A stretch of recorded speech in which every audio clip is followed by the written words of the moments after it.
lamang Panginoong Kristo, ang sino man nagpaprovisyo o nagpapasakit sa katawan lupa nito, anumang nilalang na masamang espiritu ang nagpapasakop dito, ay hinahayaan kang makapasok sa liwanag at kapayapaan ni Kristo. Pikit.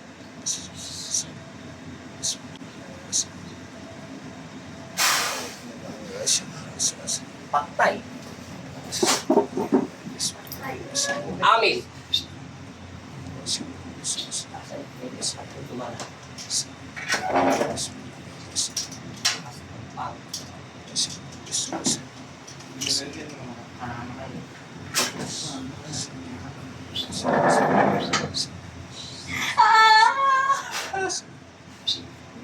Dagdagan magnetiko yung buong kuryente katawan niya.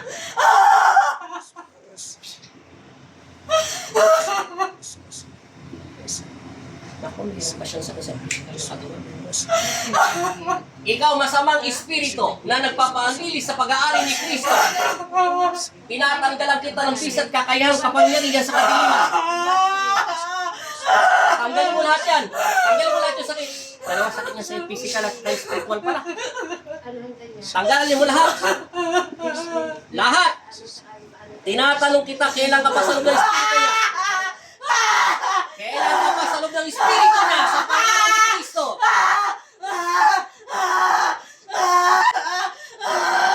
Kakalasin mo yan, hindi. Aalis ka sa loob ng espiritu niya, hindi. Dagdagan magbibig ko ng isang daan sa utak niya. Ay, gusto ka sa kanya.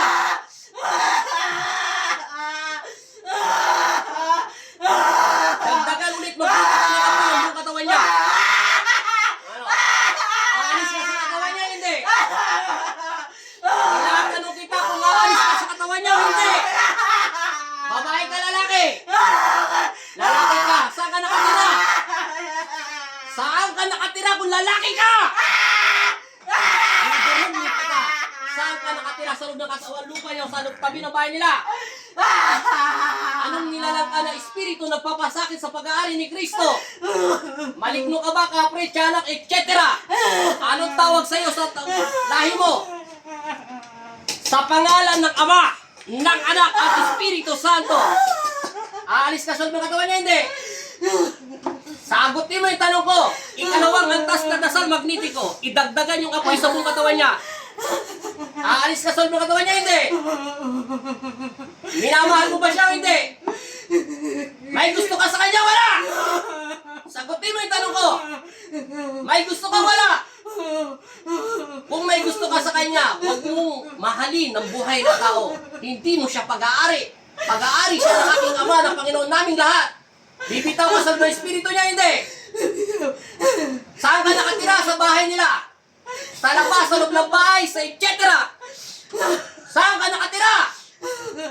Sa labas. Anong tawag sa'yo? Ano ang tawag sa'yo? Higante? Ano? Inkanto ka? Tigilan mo ito, ha? Naintindihan mo? Titigilan mo, hindi. Lalaki ka ba talaga, babae? Lalaki ka. Anong nilagay mo sa katawan niya para magkaroon siya ng maraming sakit sa katawan niya? Huwag mo sirain ang kanyang pananampalataya. Naiintindihan mo, sinasabi ko sa iyo. Alam ko, mayroon siyang dinadalang problema. Sinasabi ng aking mga anghel at nila magnetiko. Huwag mo sakupin ang kahinaan ng kanyang isipan. Wala kang karapatan. Tanda mo. Naiintindihan mo na. Tanggalin mo lahat yan. Aalis ka sa loob ng katawan niya, hindi. Bibitawan mo na siya. Umanda ka. Hinto mo yung mga kamay mo. Huwag mo na siyang babalikan. Tinatanggalan kita ng kapangyarihan sa pangalan ng aking Ama na si Jesucristo at sinasaway kita sa pangalan ni Jesus. Amen!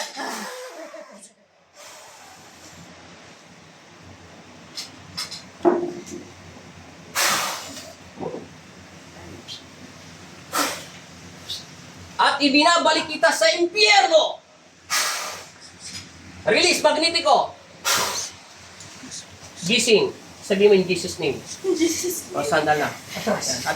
Painumin ng tubig. Pahingin. Huwag kang iyak. Hinga. Hinga mo na. Hinga. Hinga mo na, te. Hinga. Hinga. Huwag mo mabuling hininga mo, te. Normal lang. Hinga lang. Hinga lang, hinga lang. Release lang hangin. Release. Mag-release ka ng hangin para makapasok agad yung energy sa katawan mo. Iba. Sabi ko sa'yo, kukunin ko siya sa ayaw mo sa gusto eh. Basahin. Mainom ka na. Basahin mo muna, te. Basa lang. Oh, tama na muna.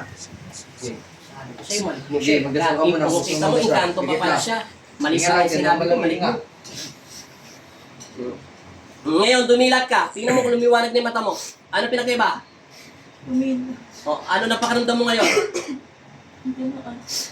Bakit ka bumaliktad? Anong parang may tumulak ba sa'yo? Opo. Parang ano? Hindi ko alam. Bigla ka na bumagsak? May sumipa ba sa'yo? O may pumasok ng maitim sa'yo? Yeah. Bay, sinabi mo, lalaki ka. Lalaki ka ba talaga? Babae. Eh, paulit-ulit ko sinabi, babae ka ba lalaki? Ewan ko. Sabi na. Ano na, te? Paulit-ulit ko sinabi, wala na. Kaya na? Ngayon, 3 beses lang sabi mo ng maninang. Thank you, Lord, in Jesus' name, Amen. Sabi, salita. Sige. Thank you, Lord. In Jesus' name. Amen. Ngayon, dumilat ka na. Sarili mo ng mata, anong pinagkaiba? Dumina. May tatanong ko sa'yo. Pwede mong sagutin o